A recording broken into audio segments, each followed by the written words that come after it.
फिर हमने कोशिश की, इंडिया ने कोशिश की, जैसे अमीर बच्चा नहीं होता एक मोहल्ले में, और सारे गरीब बच्चों को बुला लेता, आओ क्रिकेट खेलें, जीतना सिर्फ मैंने। इंडिया भी यही कर रहा है हमारे साथ। 8 टीमों में 4 रहेंगे, 4 में 3 को बुला लेता है, और आगे हम कहते हैं मैं जीत गया। समझे, क्राइटेरिया क्रिकेट भी खत्म कर दिया गया।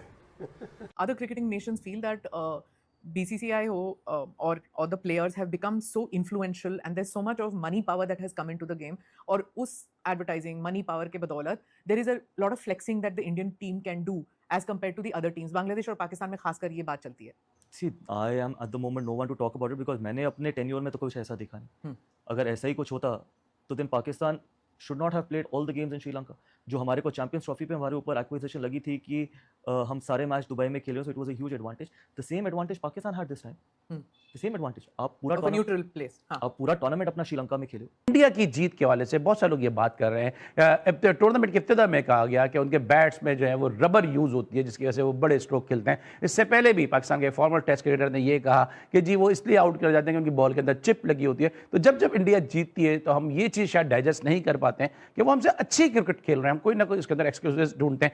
अब जिस तरह शोएब अख्तर साहब ने कहा है कि इंडिया वो बच्चा बना हुआ है कि जी मैं जो सबको बुलाऊंगा लेके जीतूंगा मैं, आप इस स्टेटमेंट से मुत्तफिक हैं? गौतम गंभीर ने यह कहा कि भाई पाकिस्तान से हमेशा तंज या पाकिस्तान से इस तरह की बातें आती है कि भाई पिच बदल दी, पिच में ये फेवर कर लिया, पिच में वो फेवर कर लिया, बॉल में चिप लगा दी, बल्ले में स्प्रिंग लगा दी, ये वो। हमने जब पाकिस्तान को हराया तो वो पिच इंडिया की नहीं थी।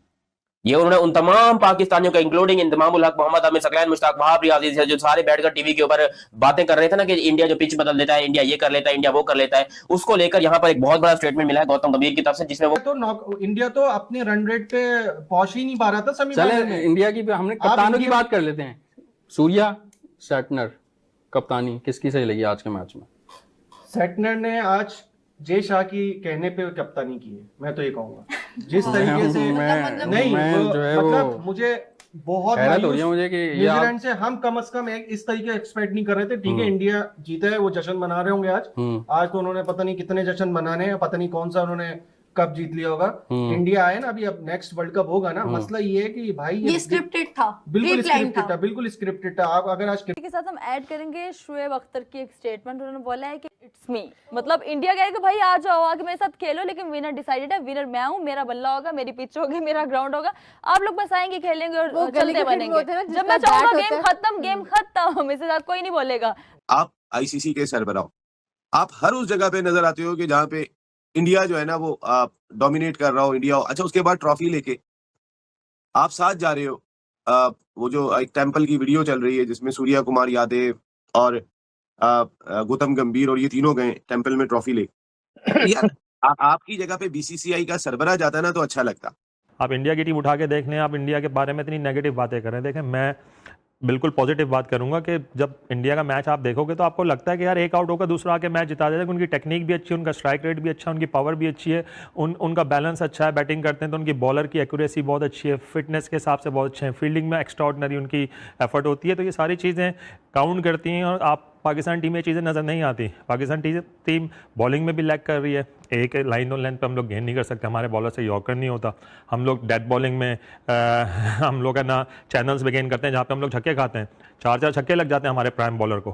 खुरम ये बताइए, अभी आप आईपीएल की बात कर रहे थे, तो आईपीएल का कॉन्ट्रैक्ट हासिल करने के लिए प्लेयर्स की ज्यादा फोकियत ये होती है कि वो आईपीएल का कॉन्ट्रैक्ट हासिल करें, चाहे वो न्यूजीलैंड के प्लेयर्स हो या इंग्लैंड के हो या दीगर टीमों के हों। तो आज जो न्यूजीलैंड की ओवरऑल परफॉर्मेंस थी पूरी टूर्नामेंट में, आज फाइनल को और दीगर परफॉर्मेंस को सेमीफाइनल की परफॉर्मेंस से अगर कंपेयर करें तो आपको कहीं ये नहीं लगता कि आईपीएल एक बहुत बड़ा डैमेज कर रहा है इंटरनेशनल क्रिकेट को?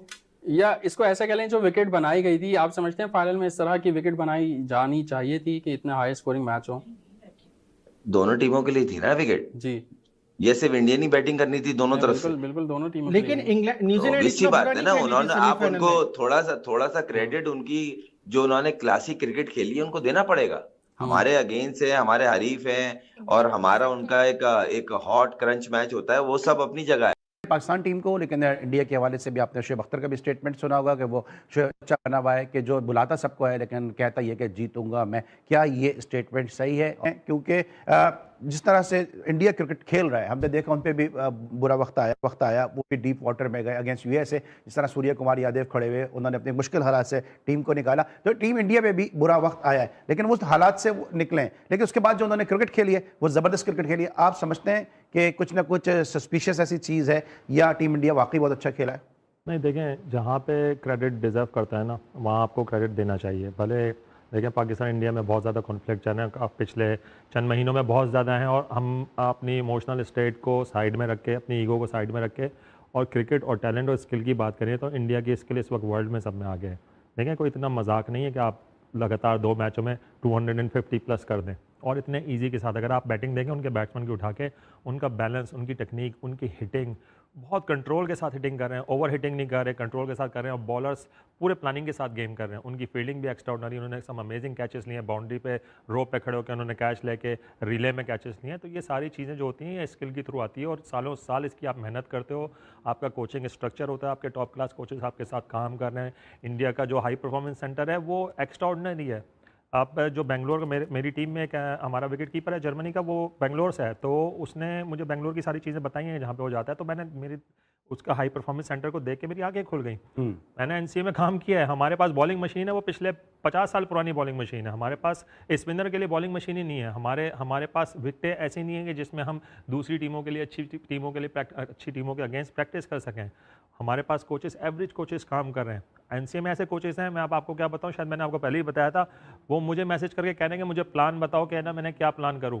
मुझे ना कोच लगाया गया एनसीए में, मैं क्या करूं। तो उनको आप ऐसे लोगों को लगा रहे हो टीम के अंदर, अपनी टीम के अंदर, और ऐसी बड़ी पोजीशन में लगा रहे हो जहां पे उनको खुद नहीं पता कि उन्होंने प्लेयर के साथ काम क्या करना है। तो हमारे प्लेयर कैसे डेवलप होंगे? पाकिस्तानियों के मुंह के ऊपर एक बहुत बड़ा एक तरीके से जूता ही मार रहे हैं। अगर आप बोलोगे तो गलत नहीं होगा कि वो जूता ही मार रहे हैं, क्योंकि ये सारी आवाजें इंग्लैंड, वेस्ट इंडीज या ऑस्ट्रेलिया से नहीं उठ के आई, ये सारी आवाजें उठ के आई पाकिस्तान से, जिसमें पाकिस्तानी लोग इंडिया को कह रहे हैं कि भैया जी तुम लोगों ने पिच बदल दी, तुम लोगों ने चीटिंग कर दी। तो गौतम गंभीर का ये एक करारा जवाब, एक जनाटेदार तमाचा पड़ा है हमारे मुंह के ऊपर, क्योंकि बात तो सच्ची उसने की है, उसने इस चीज को लेकर कोट किया है, लेकिन उसकी बात के अंदर दम है कि भाई उन्होंने पाकिस्तान को हराया, ना कि सिर्फ हराया बल्कि जलील करके हराया। सिर्फ 114 के ऊपर हमारी क्रिकेट टीम को हराया, 61 रनों से इंडिया ने वो मैच जीता, और हमारे लिए वो शर्म से डूब मरने का मकाम था कि यार हम पहले चलो फिर भी थोड़ी बहुत फाइट दिखाते थे, पहले फिर भी कुछ ना कुछ कर लेते, लेकिन आजकल जो पाकिस्तान की क्रिकेट टीम है ये ऐसा लगता है एक तरीके से किन्नरों की टीम है।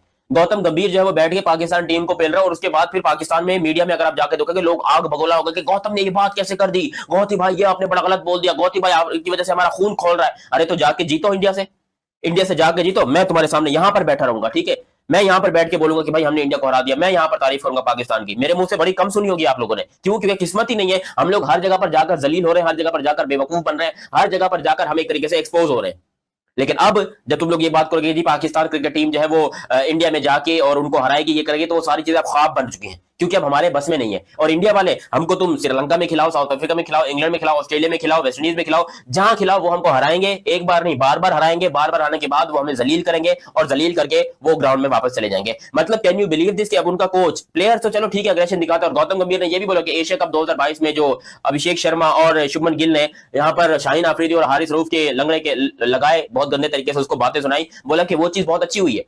हमारे जो प्लेयर्स हैं वो ग्राउंड में जाकर अग्रेशन दिखाते हैं, और मैं ऐसी ही टीम चाहता हूं जो जाए ग्राउंड में अग्रेशन दिखाए। जेंटलमैन्स गेम है, लेकिन रस्से के बाहर, बाउंड्री के बाहर जेंटलमैन्स गेम है। जब आप बाउंड्री के अंदर चढ़ गए ना, तो आपको एक दूसरे की शलवार उतार के, सरसों का तेल ले जाके, बैट की ग्रिप उतार के डाल देना चाहिए, और यही काम इंडियन प्लेयर्स कर रहे हैं, चाहे वो पाकिस्तान के साथ हो, चाहे वो न्यूजीलैंड के साथ हो, चाहे वो इंग्लैंड के साथ हो, किसी के साथ भी हो।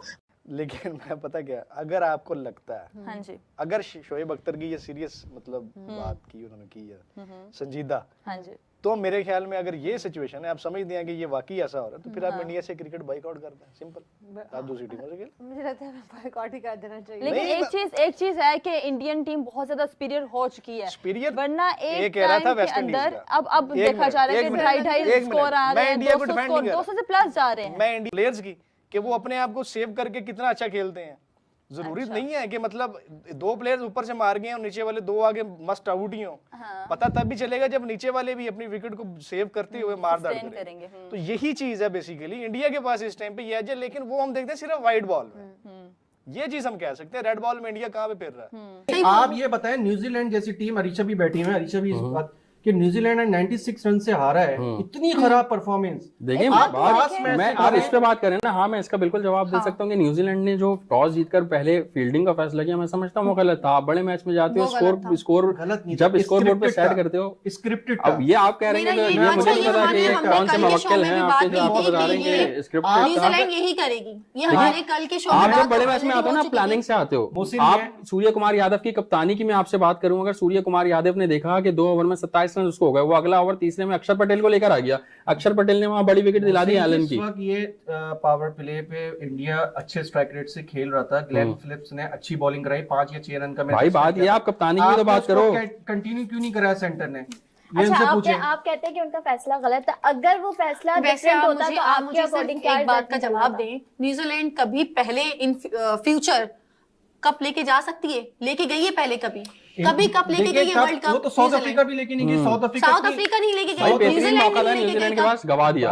इंडिया कितनी दफा लेके जा चुका है, पाकिस्तान लेके जा चुका है। सही, सबका पॉइंट आई है। आप बहस कर रहे हो जो कभी वर्ल्ड कप जीता ही नहीं यार, फाइनल में पहुंच गया। एक बात बताएं, मतलब इंडिया क्रिकेट देखे तो मैं आपको ये बताऊंगा, जब जिस वक्त शुरू के ओवर में इंडिया खेल रहा था, मुझे तो ऐसा लग रहा है वो क्रिकेट का गेम खेल रहे थे, हर बॉल पे छक्के, हर बॉल पे चौके पड़ रहे थे। ये इंटरनेशनल का मेयार रह गया। लग रहा था कि न्यूजीलैंड ने बिल्कुल अपनी कारकर्दगी नहीं दिखाई। सर मैं अरीशा से भी जानना चाहूंगा, कप्तानी आपने कैसी देखी सैटनर की और सूर्य कुमार यादव की? मैं समझता हूँ कि सूर्य की अच्छी कप्तानी थी, और जिस तरह उन्होंने डिसीजन लिए सिचुएशन को देखकर, वैसे मैं समझता हूँ सैटनर नहीं ले पाए। कैप्टनसी देखें, आपने कहा कि उनका टॉस जीत के जो फैसला किया वो भी एक गलत फैसला था अकॉर्डिंग टू यू, लेकिन अगर वो फैसला अगर ठीक भी हो जाता है, जो कि मुझे लगता है कि रिजल्ट यही आना था, अगर ये बात अगर हम साइड पे रख देते हैं, रखने वाली नहीं है लेकिन रख देते हैं 5 मिनट के लिए कि स्क्रिप्टेड नहीं था, उसके बाद भी देखा जाए इंडिया के प्लेयर्स को तो जीतना इंडिया नहीं था अनफॉर्चुनेटली। यस। अच्छा, मैं समझता हूँ कप्तानी का फुकदान था, बड़ी मैच में टीमें प्लानिंग के साथ आती हैं। मैं समझता हूँ कि जो न्यूजीलैंड का प्लान था, अब सैटनर ने गैलन फिलिप्स को लगाया ईशान किशन के अभिषेक और संजू के सामने, 1 ओवर में 5 रन उसने दिए, उसने दूसरा ओवर करवाया नहीं उसको। आप ये बताएं, अब आप इसको क्या कहेंगे? मैं प्लानिंग का फुकदान कहूंगा ना। और आप कोई भी कैप्टन इतना डम डिसीजन तो नहीं कर सकता कि अगर दिख रहा है उसको वापस कंटिन्यू जब आपको कंटिन्यू करना चाहिए था, क्यों नहीं कराया? मतलब आप कई सवाल वो आपको नजर आए हैं। आज न्यूजीलैंड की अपनी फील्डिंग देखी है, एक न्यूजीलैंड जो पास्ट में इस पूरे टूर्नामेंट में आउटस्टैंडिंग फील्डिंग कर रहा था, आज क्या हो गया? आज क्या न्यूजीलैंड को क्राउड का प्रेशर था? क्या उनको धमकाया गया था कि अगर तुम मैच हारोगे नहीं तो ये जो 1 लाख का मजमा ये तुम पे हावी हो जाएगा? ठीक है ना, ये भी तो वहाँ तो वो तो अपनी हार बर्दाश्त नहीं करते हो। मैं आपको सही बता दूं, अच्छा हुआ, लेकिन देखिए बात ये है, जो भी हो न्यूजीलैंड हार गया। ये जो लोग हैं ना, न्यूजीलैंड बड़ी अच्छी कौम है, ये इस तरह में नहीं आएगी मेरा ख्याल है। फिक्सिंग वगैरह ये जो आप लोग बात कर रहे हो, मुझे नहीं लगता कि ये गोरे या न्यूजीलैंड के जो लोग हैं। आप कम से कम अपने आप को आईसीसी का सरबराह रहने दो। जो क्वेश्चन आईसीसी पे आ रहे हैं, आप उनको और हवा दे रहे हो कि मेरे पास पैसा है। वो शुएब अख्तर की बात सही लगती है कि इंडिया की क्रिकेट का अंदाज ये कि एक पैसे वाला बच्चा होता है, बाकी गरीब होते हैं। वो कहता है कि आओ आ जाओ खेल लो, लेकिन जीतूंगा मैं। यार जेशा साहब ना आईसीसी के सरबराह हैं। आपका आईसीसी का रोल क्या होता है? आईसीसी का रोल होता है कि सबको अपने खेल की गवर्निंग बॉडी है तो एक आंख से देखना है। जेशा को अगर पाकिस्तान में चैंपियंस ट्रॉफी हो रही है ना, तो यहाँ पर जब उनके आपने देखा होगा जब भी वो समिट हुई थी तो उसमें उनके वजीर खारजा जयशंकर आए थे, वो भी आए थे ना समिट में, इस्लामाबाद में शिरकत करके गए थे ना। तो यार आपको भी आना चाहिए था चैंपियंस ट्रॉफी में पाकिस्तान। जेशा पैगाम कुछ इस तरीके का दे रहे हैं इंटरनेशनल क्रिकेट को, ये पैगाम ना दें। मैं बार बार जो बात कर रहा हूँ कि आईसीसी, जो मैं कल भी बात कह रहा था, हो सकता है मैं इंडियन फैन मेरी बात नहीं समझ सके हो, मैं बात ये कह रहा था कि बीसीसीआई के सरबराह चले जाते, इंडिया के वजीर आजम चले जाते, इंडिया के टॉप अदाकार चले जाते ट्रॉफी लेके साथ में, इंडिया का टॉप प्लेयर कपिल देव, सुनील गावस्कर सब चले जाते, लेकिन ज्यादा बेहतर होता कि ये ना जाते। ज्यादा मेरी अपनी जाती राय में बात भाई है कि जेशा नहीं जाते। आईसीसी का कोई काम नहीं है किसी मुल्क की सेलिब्रेशन में शामिल होना।